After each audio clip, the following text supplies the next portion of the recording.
Yes, I'm still here, Hollywood. And coming up on today's episode... What was your reaction when you first saw the film?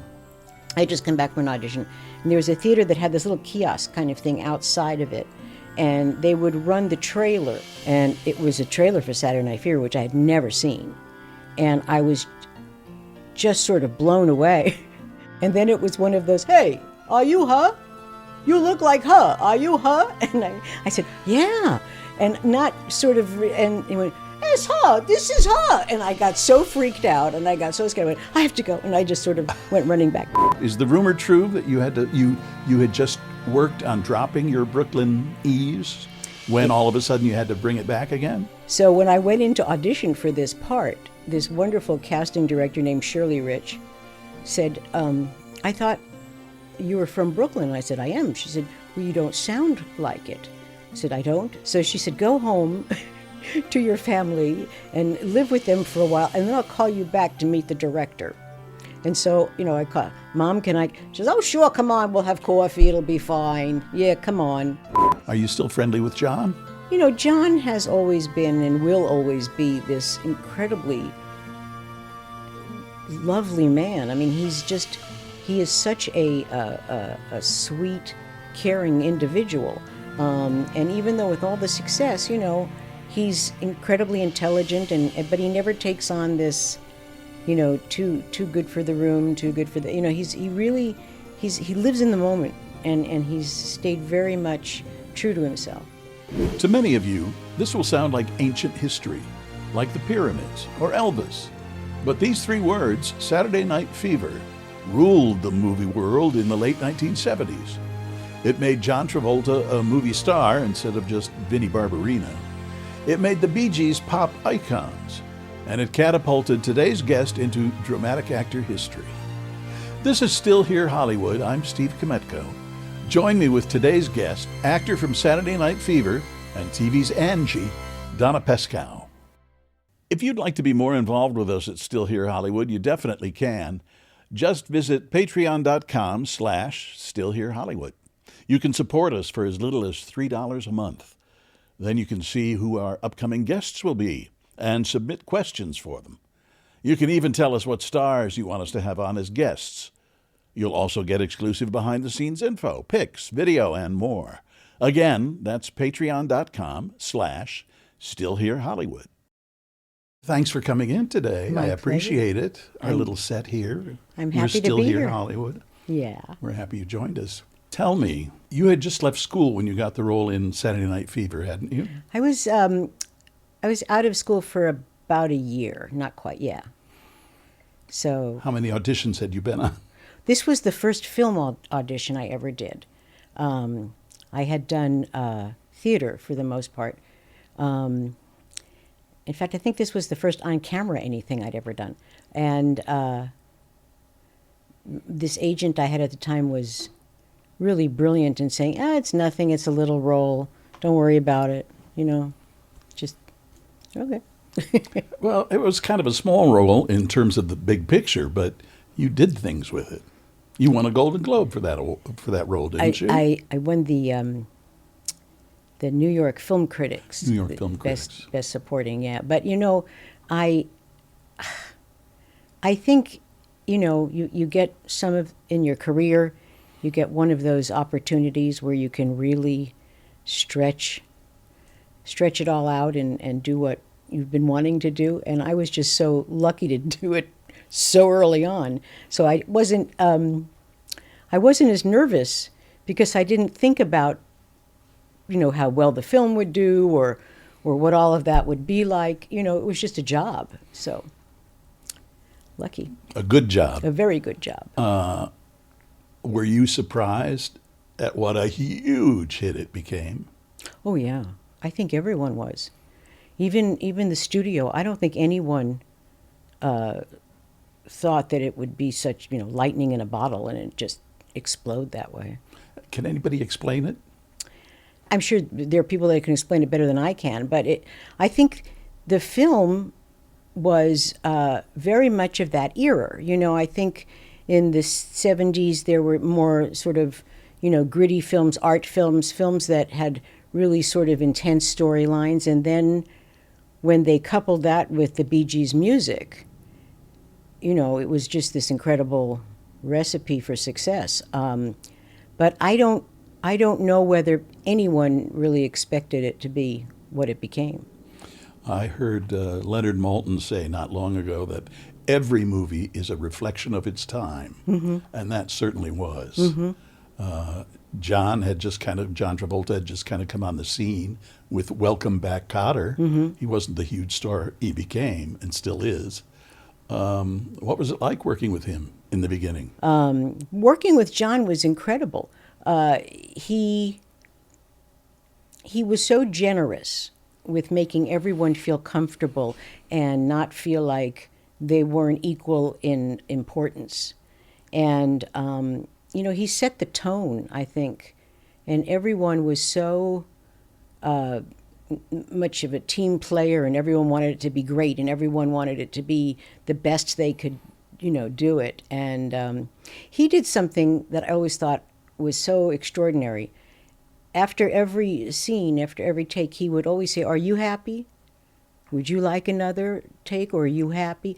And I was always so amazed that his concern was very genuine, that everyone really felt good about what they put out. They're on film, so couldn't have been better. I remember quite a while after Saturday Night Fever came out, I went to see John in Get Shorty. Oh, yeah. And he has that scene where he dances with Uma Thurman. Well, when he starts dancing, the audience went crazy. And I think it's all because of Saturday Night Fever. Oh, absolutely. I mean, he was an extraordinary dancer. And he still is. I did a commercial this past Christmas with him where he's Santa Claus, and it kind of was a Saturday night, they called it Holiday Night Fever. And it was kind of a fun thing. And he still has the moves. He really, it's amazing. I guess it's not the kind of thing you lose. I think, it's so ingrained in people that dance, What kind of disco dancing did they have you do in terms of getting prepped for the role? I had never been to a disco. And before, I was such a fish out of water. Before we started filming, a lot of us went to the club because it was an actual club. John couldn't go because he was too recognizable, and kind of took it all in and all. And I thought, wow, these folks are really great the kids, were really great dancers, but they were so serious about it. This was not just whatever. They really had routines set, and you could see rehearsed, and really were very, very serious about how their image was perceived on that dance floor. You've been in so many things, haven't you? Television, film, stage. Lucky, yeah. Mm-hmm. How have you maintained your career? Oh, I don't know. I think luck has a great part of it.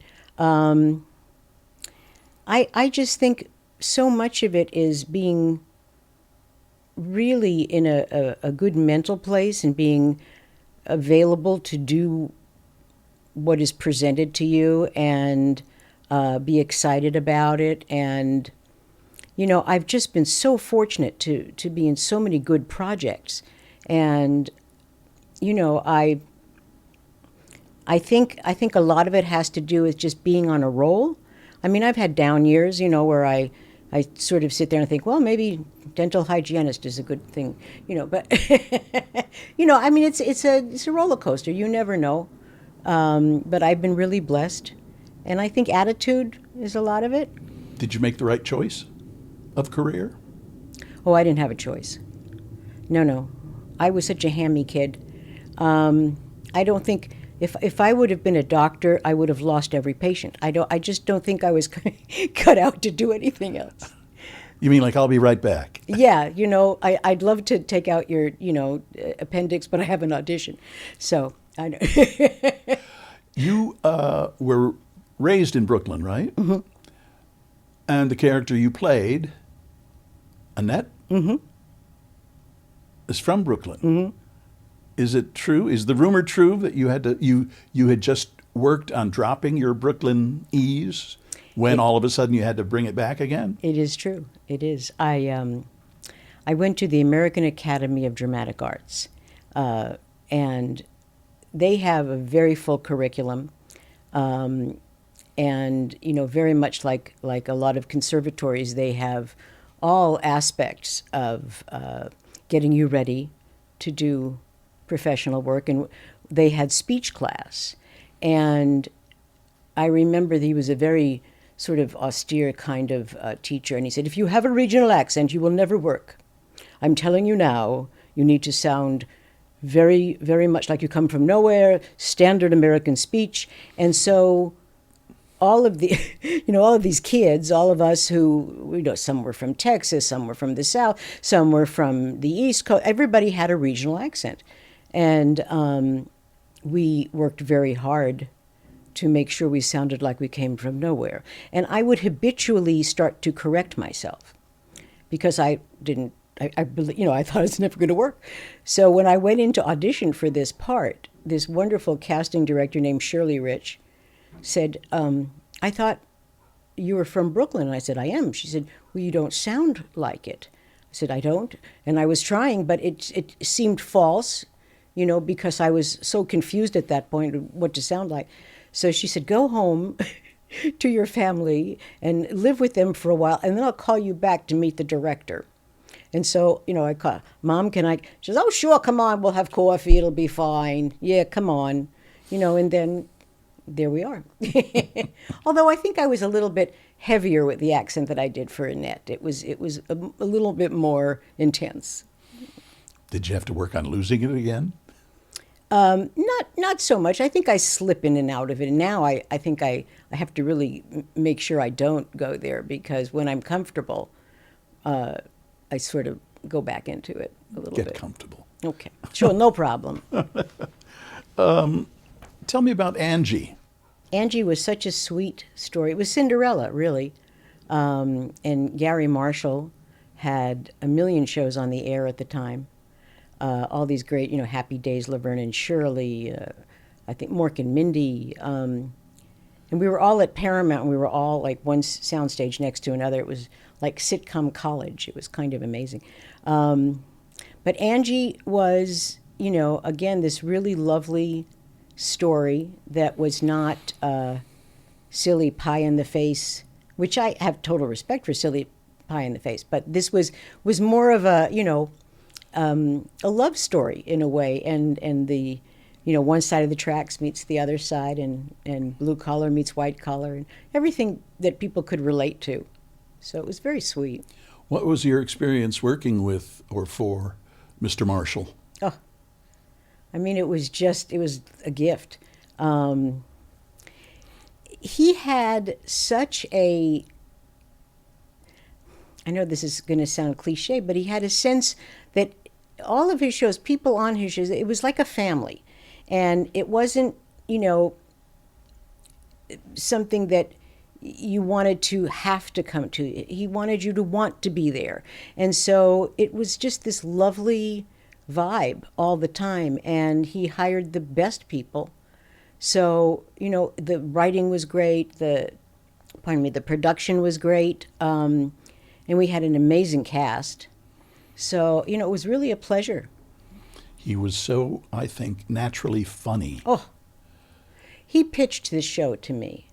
And, having Gary Marshall pitch a show is a show in itself. And I kept pinching myself thinking, am I really here? Is this really happening? Because he was hilarious. He said, this is a great show. It's a girl, she meets a guy, and he's very rich, and she's very blue collar. She doesn't know how to live in a rich world.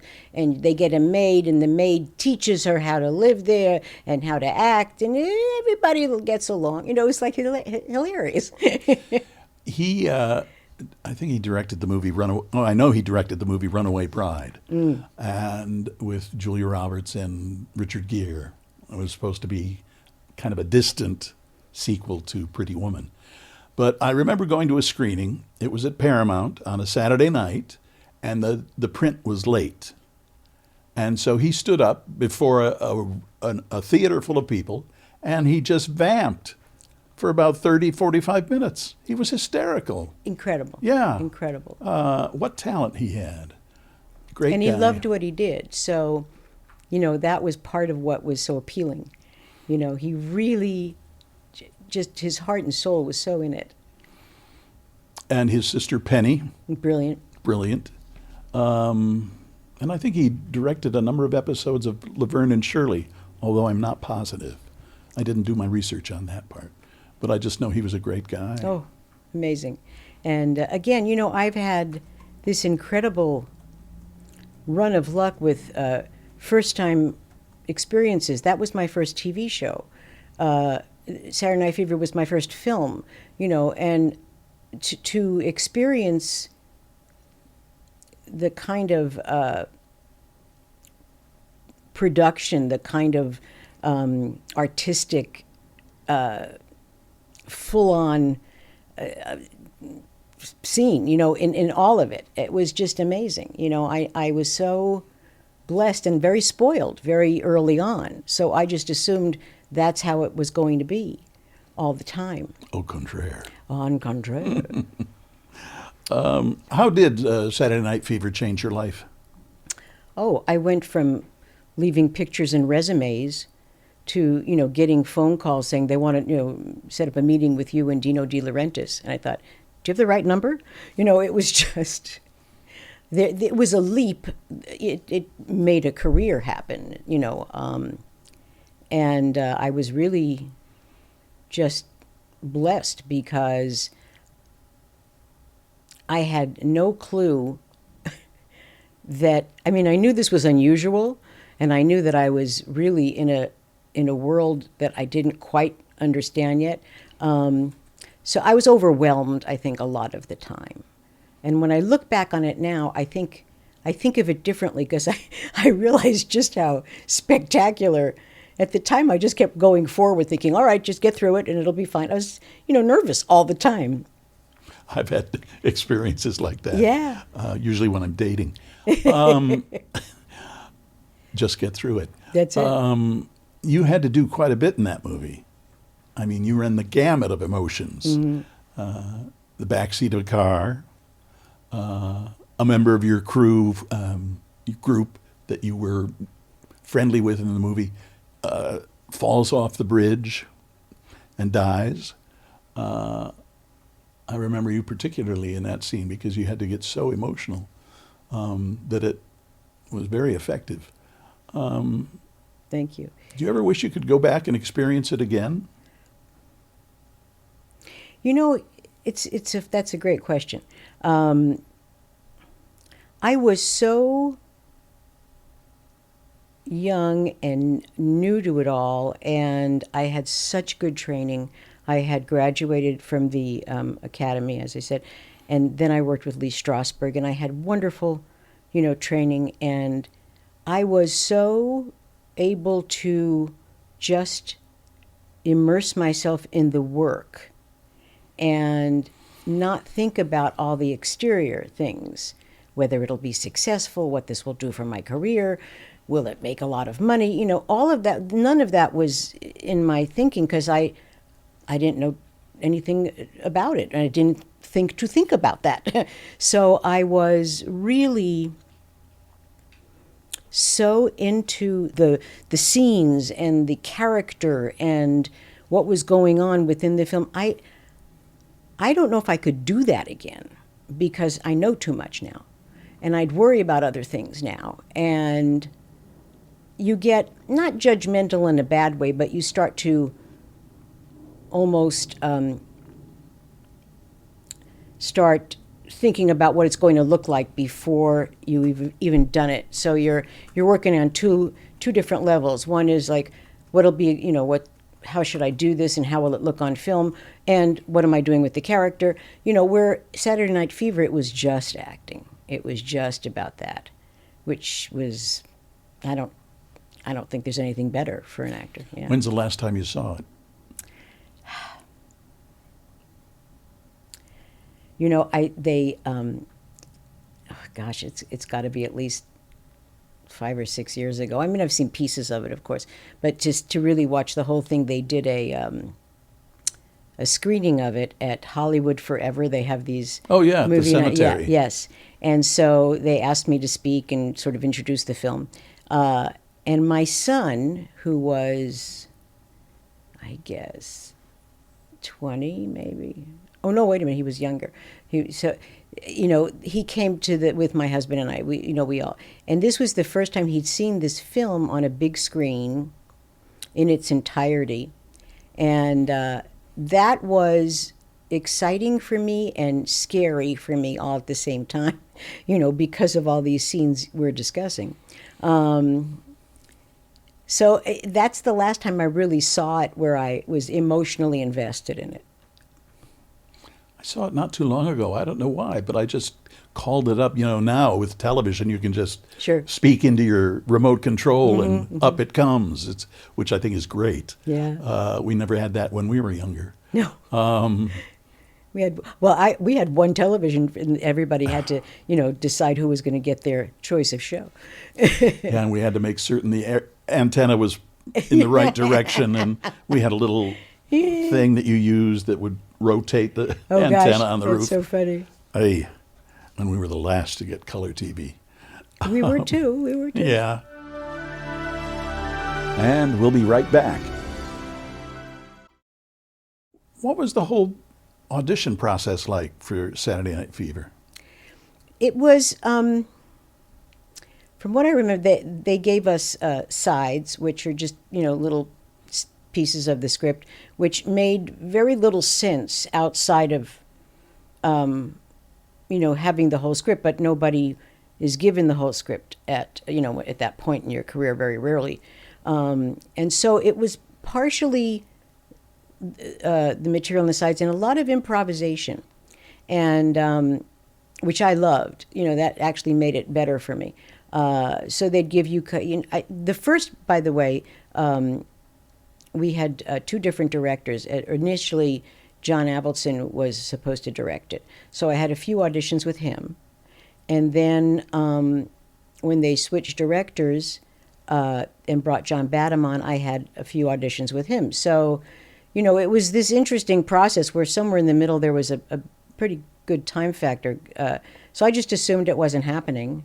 And again, because I didn't know anything about the movie, and I thought it was some little role, I kept thinking, why are they bringing me in so many times on this little sort of, I'm thinking it's like a walk-on or something. But anyway, so that was, the process was, for the most part, the sides and a lot of improv. Just to get, I think both directors really wanted it to be authentic. And that's what they were going for, to really make sure it was a believable character. And then Gene Siskel came out and said it's one of the best movies ever made. Isn't it extraordinary? And he even bought John Travolta's suit at auction. He did, yeah. That kind of help doesn't hurt.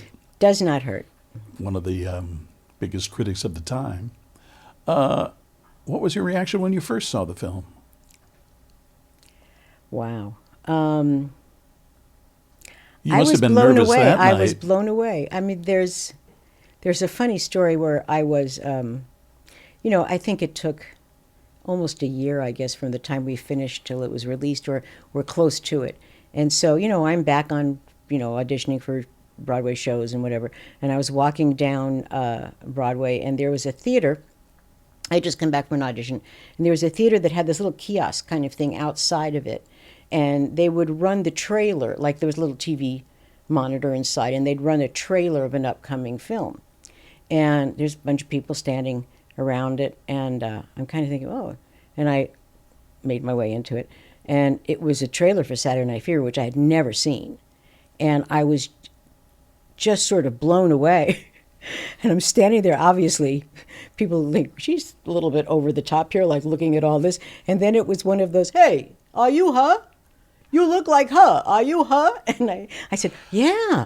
And not sort of, and he went, it's her. This is her. And I got so freaked out, and I got so scared. I went, I have to go. And I just sort of went running back. But it was very freaky. It was very, very weird. Were you friends with Karen Gorney on the set?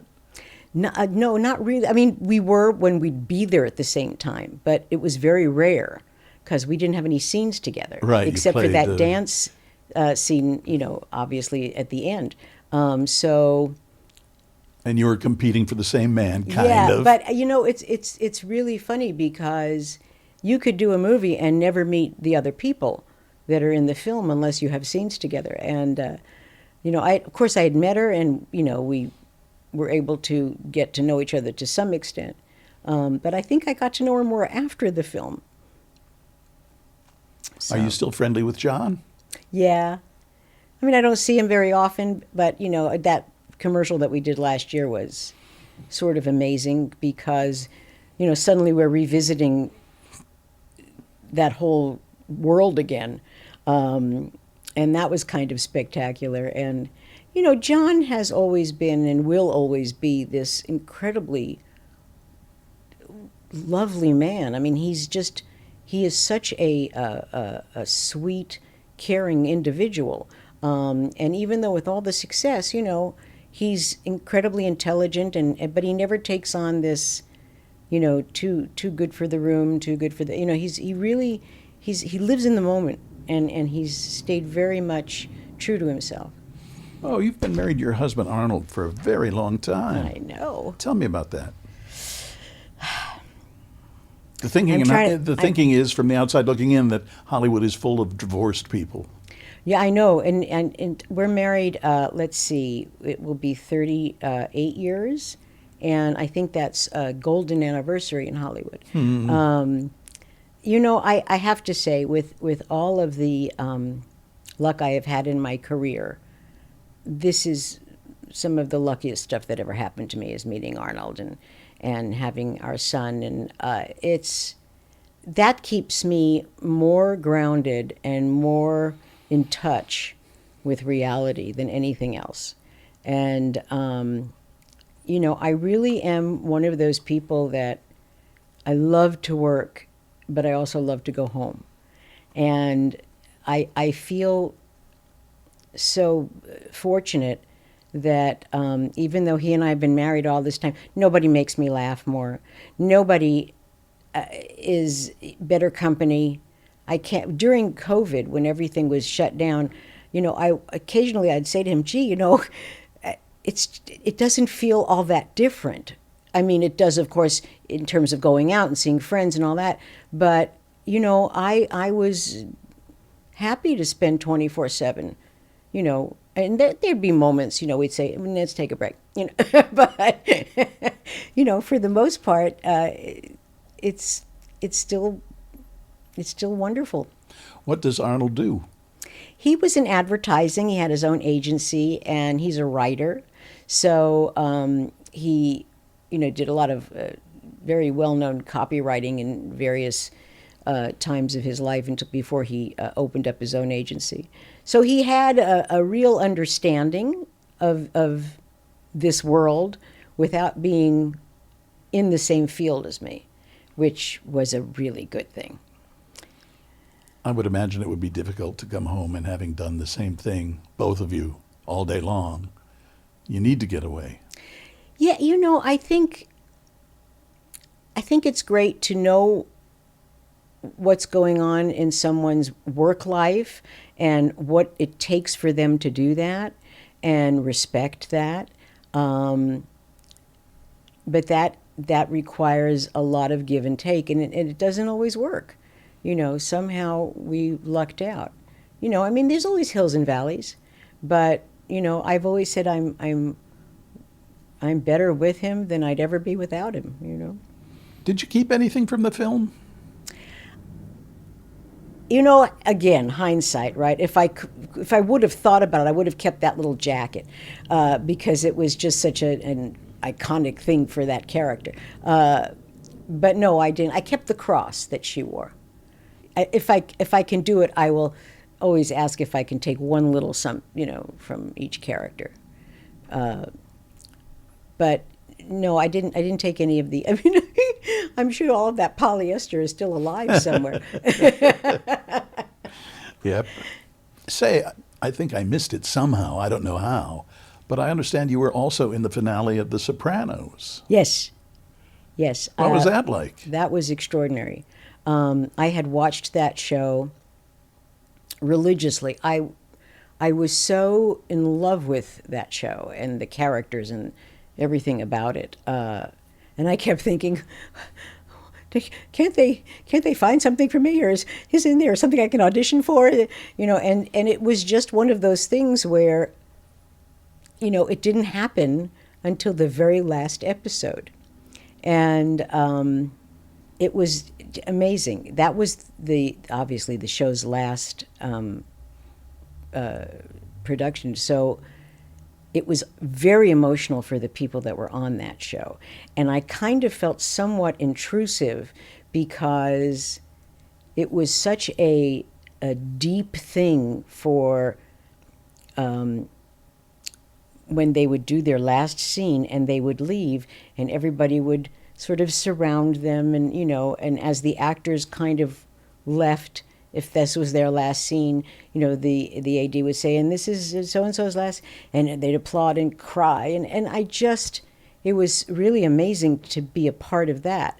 The other side of David Chase was the director of the last episode, so, can't get better than that. And it was just this incredible thing. And I think it was the first time for me, I was in such awe of what was going on. I had to stop myself from being a real fangirl, and just get into it because I thought, oh my God, here it is, the Sopranos apart. This is their living room, and oh my, there's Carmela and there's Tony. I became fangirl, and I had to just sort of talk myself down. Don't jump. That's it. Edie Falco. Oh, unbelievable. Nurse Jackie. I loved that show. Fabulous, right? Yeah. And she's a good actress. Oh, she's amazing. And she was so lovely. She was just so lovely. And Jim Gandolfini, everyone was really, and this was their last episode, and I just knew what that must have felt like, and they really extended themselves. It was kind of like the Mary Tyler Moore Show, where they all walk out hugging each other. That's so true. That's so true. What would you tell your younger self about Hollywood? It changes daily. Life changes daily. Your status changes. That was the hardest thing for me to understand because I was like 22 when I made that movie. I was really, so I had no life experience to base anything on. And I think when you're young and something enormous hits, you have a couple of paths that you can take. One is you get too full of yourself and you sort of become a bit of an ass and you ruin your career, or you listen to advice that is not great, and that could hurt you. I was really lucky that I had very good people taking care of me in that sense. But I think it was hard for me almost after I became well-known, because then when things, sort of lighten up, you're not getting the kind of work or the offers you think, you don't know how to deal with it. You have nothing to base it on. So I know that sounds really nuts, but I think I would tell myself to just take it as it comes and don't expect things to have order. You need order in your life and in your personal life. And then I think you can handle the craziness of the career better.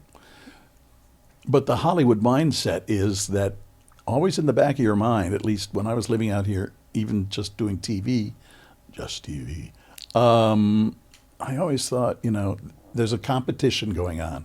There's always someone out there who wants your job. Mm-hmm. That's true. And I think it's also, flavor of the month.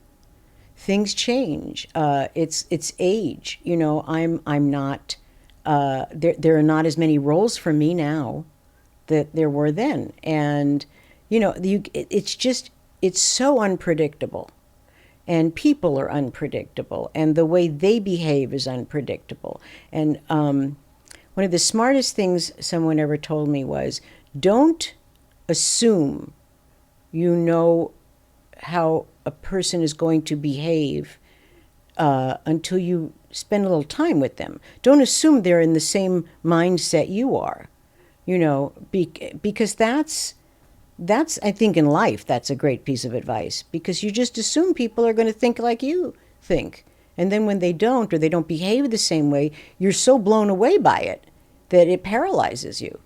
So It's hard to regain your footing. yeah. So that's a life lesson.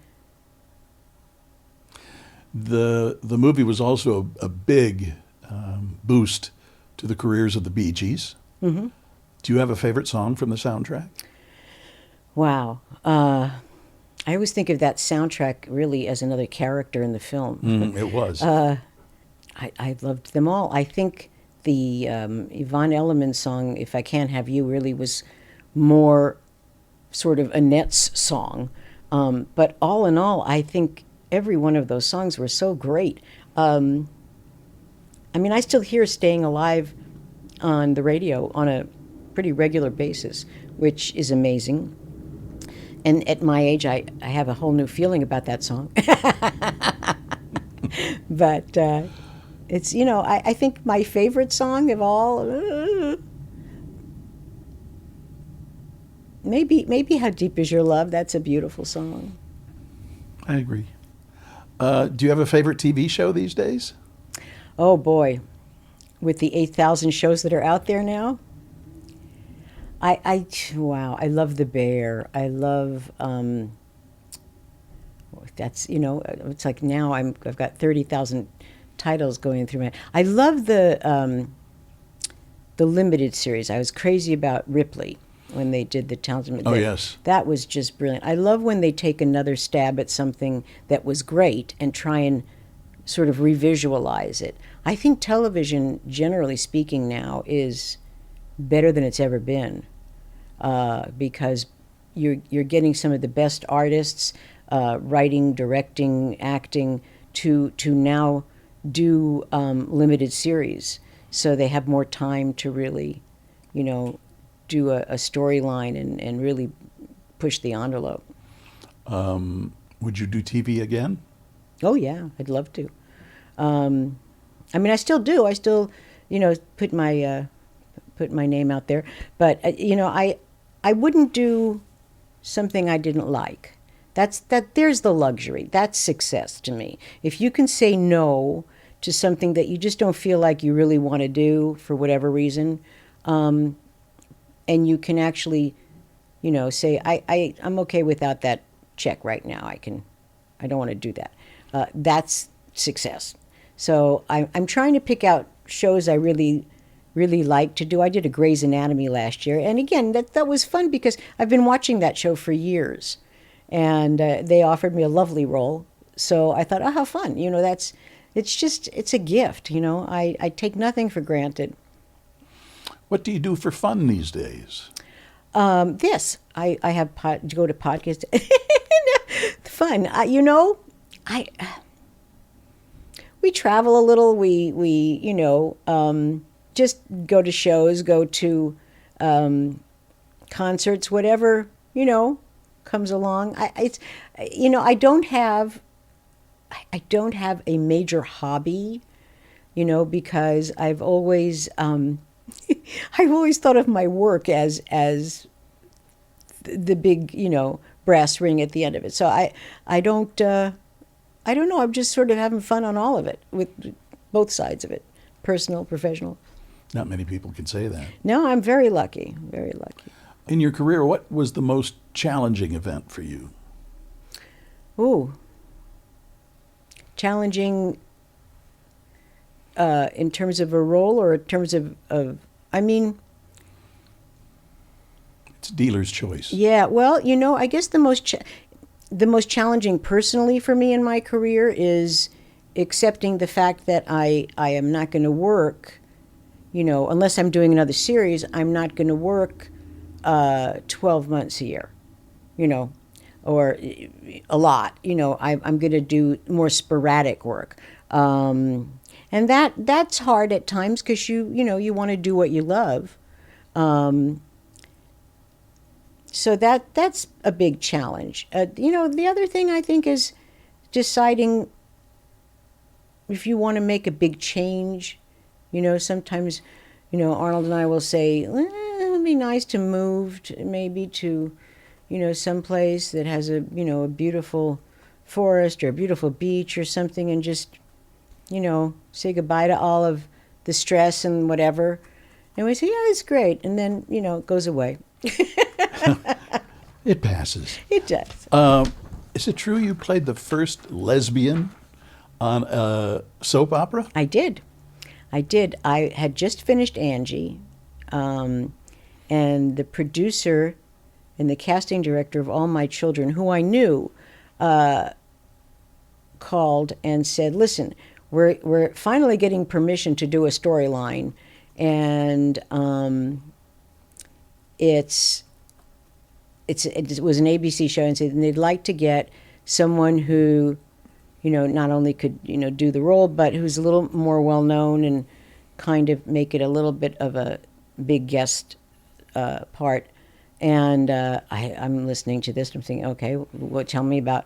And they started talking about it, and I was so blown away. I said, oh my God, what an opportunity. I mean, yes, I'd love to. And to break that ceiling, that's extraordinary. And I have to say, if there is a role that was the most rewarding for me in a sense that it touched people and it changed the conception of, just a stereotype, that it opened it up to reality, that would be the role. I would just read this mail from people who felt that they were represented, realistically, and they were no longer this, closeted element of a person that couldn't, be represented at all, and it just sort of opened the doors to wonderful opportunities for the gay community to be represented in a real way. And I just was so grateful to have that opportunity. And it was, I think we did it over 6 weeks, but it aired for a longer period of time. I can't remember exactly, but it was just extraordinary to be a part of that. Well, it wasn't all that long ago that we were non-existent. Insane, and being in this industry, you forget that because, people are for the most part themselves, and they don't have to feel like they can't, be themselves in any way and worry. I mean, there was certainly an issue with people that were afraid it would affect their career or whatever. But, I had no, I guess, understanding of how much suffering was going on with people not being able to live who they were. And, really talking to people prior to doing the role and then after doing the role, it was just a horrible time, and then, of course, there was the whole, AIDS situation going on and everything. And, this was my little opportunity to have a voice in it all. So I was grateful and still am, One last thing, Donna. Okay. I hope our paths cross again. Me too. Thank you very much. This was delightful. I thank you. This was great. Still Here Hollywood is a production of the Still Here Network. All things technical run by Justin Zangerle. Theme music by Brian Sanashin. And executive producer is Jim Lichtenstein.